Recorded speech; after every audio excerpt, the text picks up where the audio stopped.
Boyapati సినిమాలంటేనే action scenes ఓ రేంజ్లో ఉంటాయి. ఇక అందులో బాలయ్య చేసే యాక్షన్ ఎపిసోడ్స్ గురించి ప్రత్యేకించి చెప్పాల్సిన పని లేదు.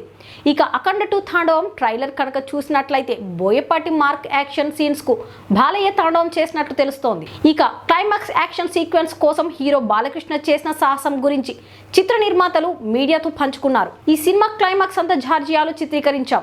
నిజానికి కాశ్మీర్లో చేయాలని అనుకున్నా అక్కడ పెహల్గాం దాడి జరగడంతో పర్మిషన్ రాలేదు. దీంతో జార్జియాలో -డిగ్రీ చలిలో షూట్ చేయాల్సి వచ్చింది.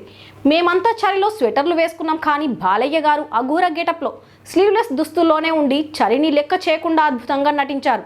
ఆయన కాబట్టి చేశారు. మరొకరైతే అంత చలిలో అలాంటి యాక్షన్ చేయడం అసాధ్యమని నిర్మాతలు ప్రశంసించారు. బోయపాటి గారు అహర్నిశలు కష్టపడి ఆ సన్నివేశాలను అద్భుతంగా తీర్చిదిద్దారు. హ్యాట్రిక్ విజయాల తర్వాత వస్తున్న ఈ సినిమాలో బాలయ్య బాబు ఎనర్జీ అప్పటికి ఇప్పటికీ తగ్గకపోగా మరింత పెరిగిందని నిర్మాతలు చెప్పారు. ఈ సినిమా మొదలుపెట్టినప్పటి నుంచి దేశం మొత్తం రిలీజ్ చేయాలని భావించారు. పాన్ ఇండియా కోసమని కథలో ప్రత్యేక మార్పులు చేయకపోయినా ఈ కథ గ్లోబల్ గా అందరికీ కనెక్ట్ అయ్యేలా ఉంటుందని నిర్మాతలు ధీమా వ్యక్తం చేశారు.